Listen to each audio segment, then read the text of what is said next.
All right, Sandra Richardson is a dual American-Australian citizen. Came to Taos in 94.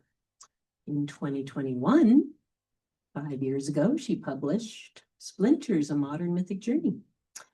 And in December 25, this last December, she founded the 100th Monkey Society. So she's going to talk about evolution of the 99th monkey. Journey to become the 100th monkey and the uplifting change in consciousness of an entire species starts with each one of us from inside out. Oh boy, tell us how, Sandra, tell us how. Yeah, thank you. Thank you all for being here. Hi, Zoom people. Yeah. Can you hear me? Yeah. Is this on? Okay. I lowered it a bit so I could see you. I'm so happy you're here and I'm here and we're all in it together. I did start the 100th Monkey Society, but it was a bit of a tremulous start, so to say. And just so you know, there is no real 100th monkey. It's a very cute name for a theory, and I love it to bits. But the 100th monkey is actually an arbitrary number that's really impossible to calculate. So what I believe is that we are all the 100th monkey, sooner or later. And the idea for using myself for this talk came from a conversation I had with a psychic friend of mine, Ken, who some of you may know. We were talking on the phone and I told him I was thinking of starting the 100th Monkey Society. And I said, but maybe you can do a reading because I'm feeling a little bit of self-doubt. And he laughed over the phone. And he said, what? I said, well, I don't really have any credentials. And he laughed again. And he said, are you kidding me? You've been working on this your entire life. And that kind of took me aback. And I thought, really? Oh, okay. Is that true? So I began looking back at my life to see my spiritual and consciousness evolution rather than just looking back at your past. I looked back from a different perspective. And it was a really interesting exercise because hindsight, as you know, is 20/20 vision. So I saw things in a perspective that I hadn't seen before. And I'm sharing it with you in the hopes that you might want to do the same with your life. Because it's really kind of interesting. I believe that individual higher consciousness isn't necessarily one aha moment, but a series of like stepping stones that eventually catapult you into higher awareness and move your consciousness from your head to compose a solid inner foundation in your heart and in your soul. So we're digging through my past, which it's going to be hard to cram 78 years into half an hour, but I'll give it a shot. I'm going to dig through my past to share some tipping points on my journey. You might call this an exercise in mining the maturity of consciousness. And I really do hope that it sparks some memories of your pivotal points in your past, or it gives you ideas of new things you might try. Curiosity is really the key. So my evolution starts in my teenage years by playing with a Ouija board.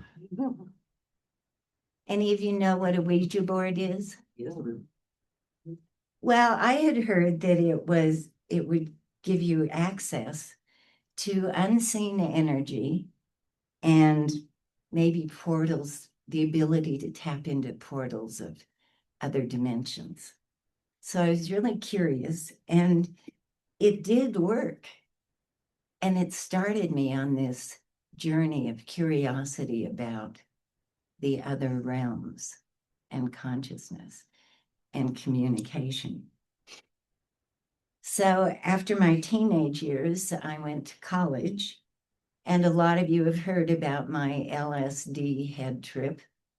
But just to remind you, I had an out-of-body experience at a rock concert, and suddenly I was looking down from a God perspective at this mass of people.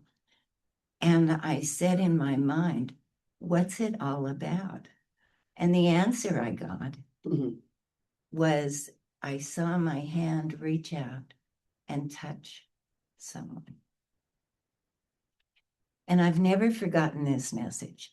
I try to put it into practice every day in my life by doing random acts of kindness. After college, I ran away to Australia. So in Australia, I played with all kinds of experimental things with a group that looked at portals to the unseen realms through astral travel, through Zener cards, which, do any of you know what Zener cards are? They're a series of, I think there's 5 or 6 little cards with different designs on them, waves and stars and things. And one person holds the card and focuses on it, and the other person uses their ESP to get the image of the card. And it was fascinating. And we also played with Kirlian photography, which now has a much more pronounceable name. They just call it aura photography. And that was really interesting. But I also got curious about past lives. Where did all these spirits come from? And life after death. I was really curious about the ongoing nature of the soul. So I did an in-person workshop with Elizabeth Kubler-Ross in the 70s. And that was a tipping point, because suddenly talking to her and her scientific background and research, what I had considered kind of a religious mythology became a lot more real. I also did past life regressions with psychic mediums and various teachers. And I was a member of a soul rescue circle where we would help souls that were stuck transition. And that was all really fascinating and fun, but it was still all up here pretty much. So then I encountered messages from Abraham. The Hickses did a lot of channeling of Abraham spirit messengers. So I got really curious about the power of the mind to access information from other realms. I became a student of Reiki, using intuitional healing and higher guidance. And I did several workshops with Silva, mind control. I was really working on honing my ESP. That workshop worked a little too well. And it had a really pretty upsetting result for me. I was psychically present to see my friend Ginger taken by a crocodile. Needless to say, this ringside seat on disasters that I couldn't change made me really angry and upset. And I told Spirit, that's it. If that's all this is good for, I totally don't want to know about it. And I rejected all of it for a long, long time. You always have the power of choice in any experience, spiritual or in this reality. So you could say this was a tipping point I tossed away. I kind of untipped it. I don't know if any of you have ever done that, but you might think about it. I did, I've always had a sense of adventure and exploration, and books by Eric von Daniken and Chariots of the Gods led me to explore and be interested in the energy of sacred sites. And some of you were here when I talked about my little tipping point, literally, in Bali, when I was on the back of a motorbike going to a Hindu temple, and I heard this little voice and I ignored it. And pretty soon, my little voice was yelling as loudly as it could to get off the motorbike. But I'd left it a bit late to listen, so it had a fairly, well, we crashed. Was the result. But it was a tipping point in that the reality of having a spirit guide, a guardian angel, was firmly implanted in me. Sometimes tipping points and consciousness raising start with setbacks, but they always propel you forward. In Thailand, much, much later, I had a fight with my boyfriend. And I thought, that's it, I'm leaving, running off again.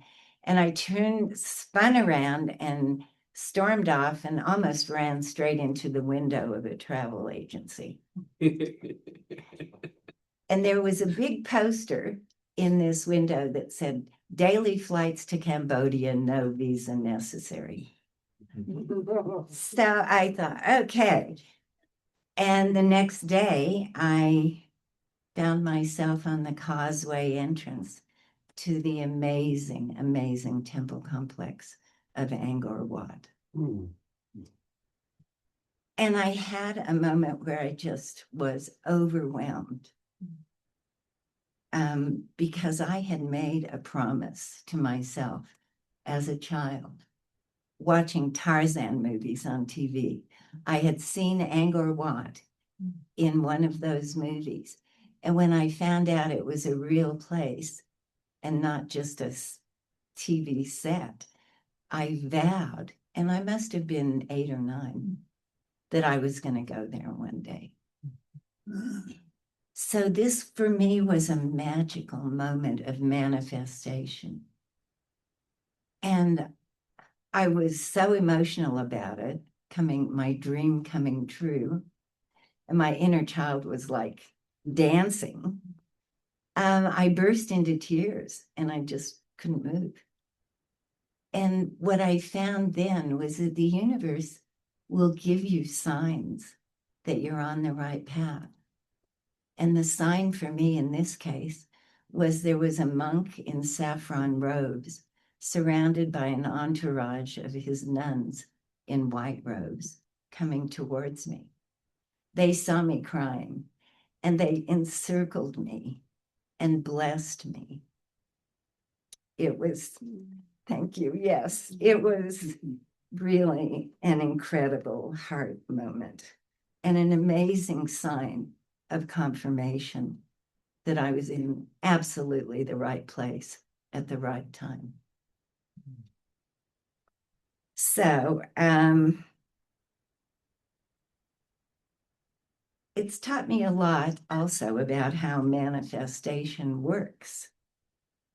Affirmations do manifest. Remember The Secret, making all these affirmations, and there's been lots of talk about affirmations. And they do work if you plant that seed in your heart. However, divine timing in the universe is a little bit different to our time here. It isn't necessarily instantaneous. It took me 40 years to get to Cambodia and fulfill that wish. But the universe does conspire to help you manifest your heart's desires. Sometimes, though, it can take something upsetting to be the catalyst to move you. And what I started calling this lesson is sometimes disaster, seeming disaster, leads to triumph. Now, another disaster in my life was my husband, the love of my life, left me for another woman in Australia. I thought my life was over. But instead, it propelled me to return to America and to come to Taos, where I actually found my spirit home. What happened when I got here was, first of all, I was under the influence of our powerful mountain diva. And you can read a lot about that in books by Bartholomew. I also got involved in doing sweat lodges and ceremonies with Danae Elder Pat McCabe. And I learned the concept of mitakoyasin, all my relations. And that means we are related to everything. That's been a powerful teaching in my life, definitely a tipping point. And I would highly recommend it if you haven't done them. And my beautiful pets give me signs all the time that we are related, we are family, and we are all part of this eternal circle of love.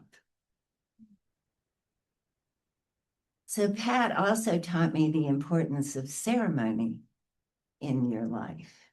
And I would highly recommend putting some in yours if you haven't already. One of the things I did was go with my Tai Chi sensei, Anthony Sanchez, on a pilgrimage to Palenque, the Mayan temple complex in the Yucatan. And I had to jump through lots and lots of hoops. There were several of us, but eventually I was baptized into what's called the Great White Brotherhood and Sisterhood of Light. And I was also inducted into the Order of Saint Germain. And as a result of this, I became a light worker. I was given a ceremony to do, which I've done every night for 20 years.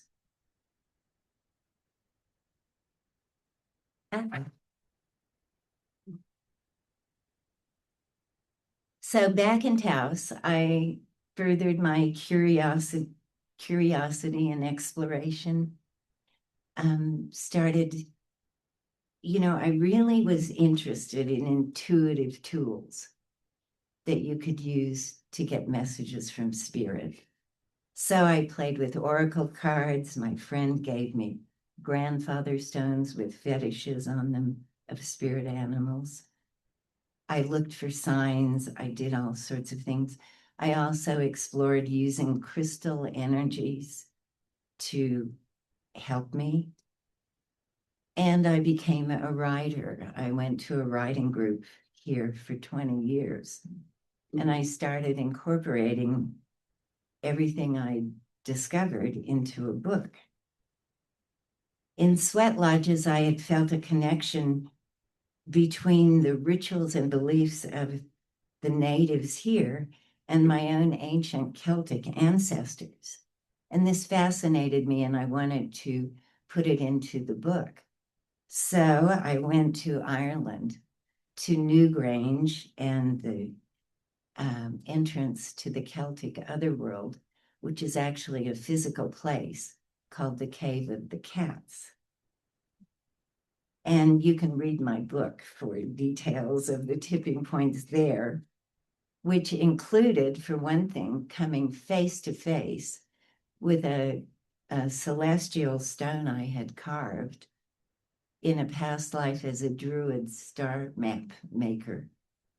And it was on a stone, and I knew I had carved it. So interestingly enough, I found myself in Taos living with a spirit guide.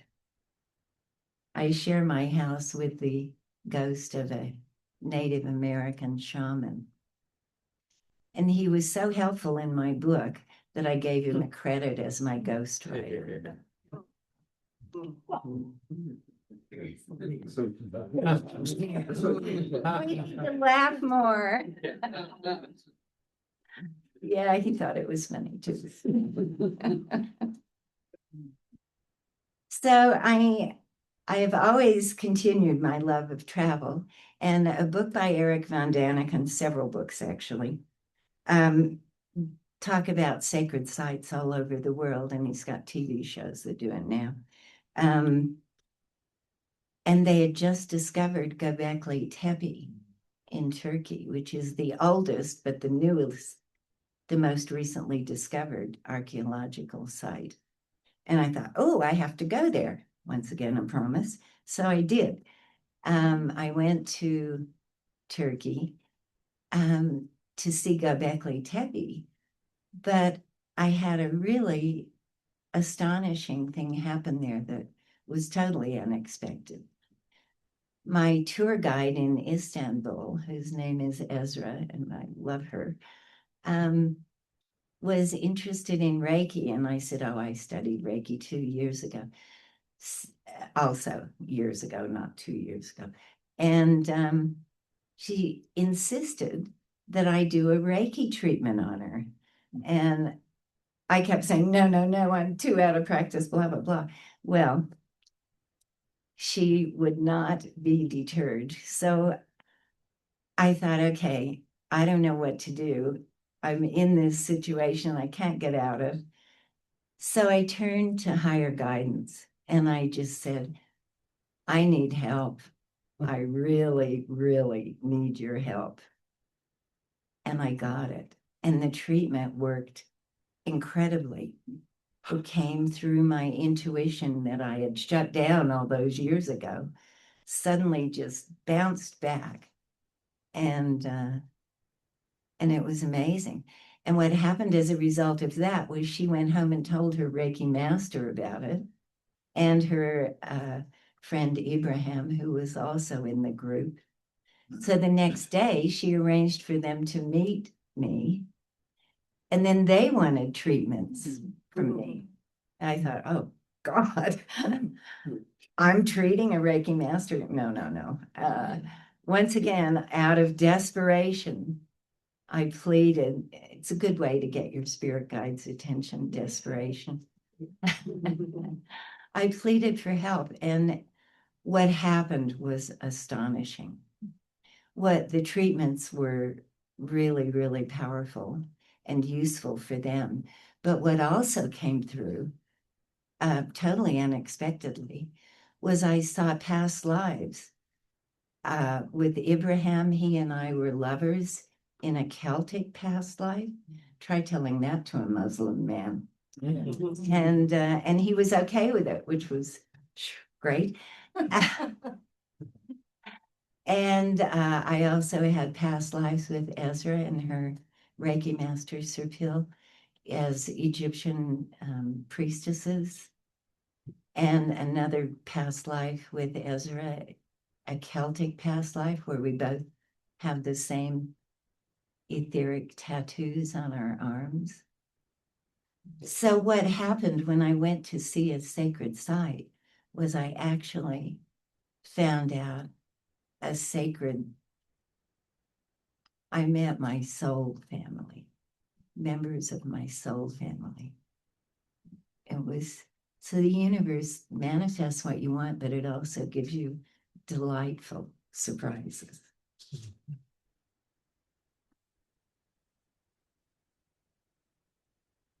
Okay, the final tipping point. Yay. Hopefully I won't run out of time. Well, the final tipping point for now, it's an ongoing journey, but I could only fit so many into this talk. So last year I did another trip. It was wonderful, Sandra. Oh, that's Ezra. That's my Ezra guide from Turkey. I love you. Hi to Ibrahim and Serpil. Sorry, just a little aside. No, I'm not sorry. I'm thrilled that she's here. They're having a hard time in Turkey, so say lots of prayers for them. So my last trip I did was I went to James Van Prague's in-person retreat in Maui. And I had wanted to meet him since I had done an online workshop with him in 2022, when I had a big aha moment when he channeled the spirit of my now deceased. My husband and I got back together. He decided I was the woman for him after all. And we were together for 6 years and then he passed. And James channeled Bruno's spirit with messages that no one else could have known. And for me, this was a tipping point because I had always believed and wanted to believe in the ongoing nature of the soul and the eternal circle of love, which in my mind are very higher consciousness perspectives. But this made it real. I absolutely have no doubt. It's not just a belief. It's a reality. So I was really looking forward to meeting James, and he and I got along like a house on fire. And I finally said to him, why are we clicking so amazingly? And he said, oh, we've had so many past lives together. And I just went, wow, this is awesome. And and what happened was it gave me a sense of security and love in that workshop that made me feel okay to be my biggest self. And I got a sign that first night I was there. I went out to do my light working ceremony, and there was a Buddha across a grassy lawn, and over the Buddha was a moonbow, which is a very rare occurrence. I didn't know it could happen, but it can. A rainbow in the middle of the night over the Buddha. So do you think I was in the right place at the right time? I'm pretty sure I was. And what happened was, with all this love and with all these signs and with all this encouragement, what also happened was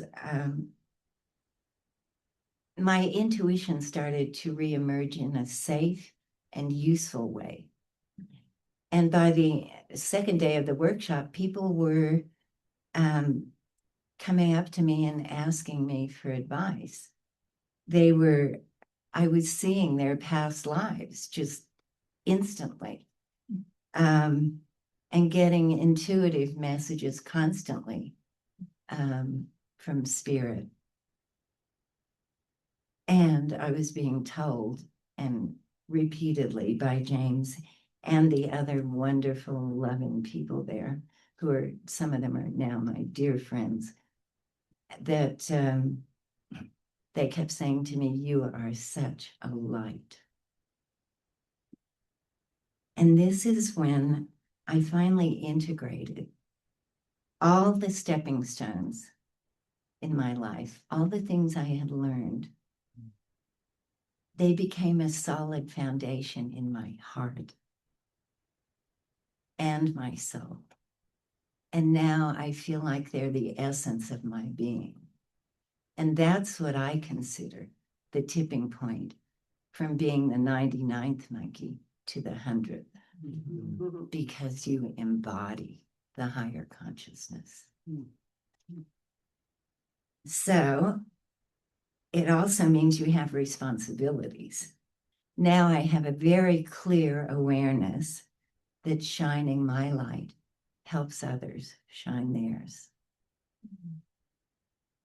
So I'm living my authentic self.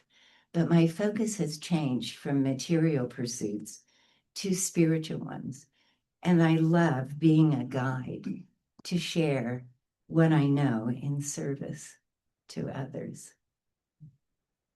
So that's why I'm here talking to you today. I'm hoping this talk has sparked some memories of tipping points in your consciousness. I hope it will inspire you to look back. It's a really interesting exercise from a spiritual perspective to look back at your life. And I hope maybe I've given you some ideas or sparked some curiosity about new things to try, possible workshops or travel that you could do. You might like to read my book. It's full of spiritual stuff. Linda, who's here, has read it, and she said to me, "My God, you put everything you know in that book." Which I sort of did. I wanted to share,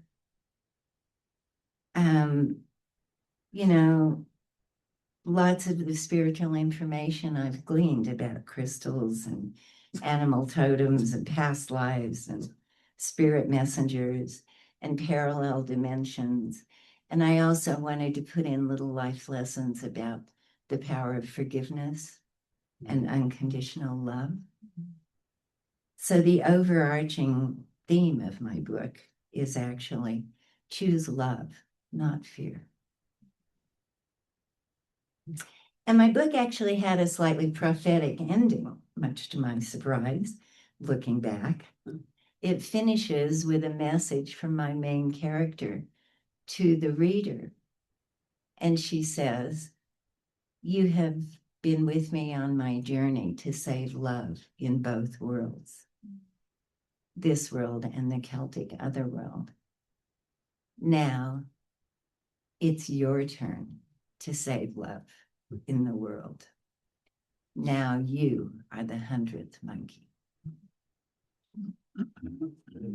And I have some books here if you want to add them to your repertoire. I can sign them for you later. So I did start the 100th Monkey Society, and some of you are in it, which is really exciting. And the point of the 100th Monkey Society is to keep presenting tools to help other people on their journey to higher consciousness, because it's an ongoing journey. It never stops.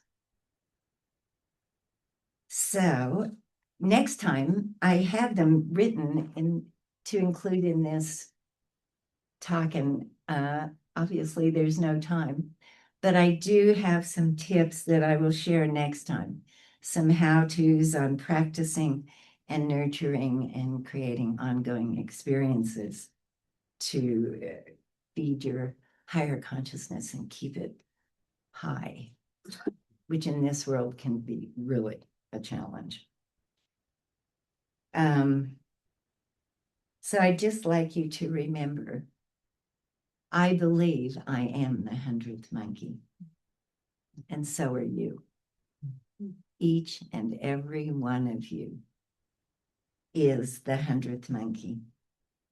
Your heart, your soul, your mind, they're all an integral and important part of the all consciousness.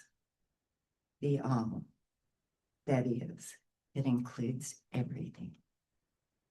Thank you. Okay. You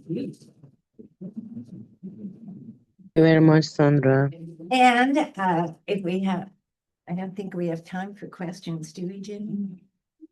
No. Okay. If you have any questions, you can ask me later. I also brought a little handout. One of the things I do daily to lift my spirits first thing in the morning is read daily reflections from Science of Mind magazine. So I've printed out a few of them that seemed appropriate to this talk. If you like to have little reminders in print, I can give you one. Yes. Thank you so much. Thank you. It's so nice to see you, Ezra, and meet you. So nice to see you too. Yes, there she is. Oh, you can actually see her. Yeah. We are sending our love to Turkey and to all of you.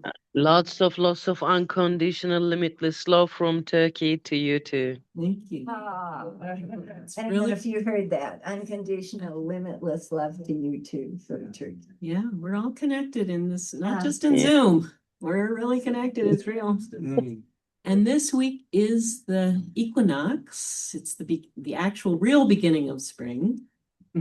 It's been feeling like spring for about 2 months. But on Friday is the exact 12 hours of night, 12 hours of light.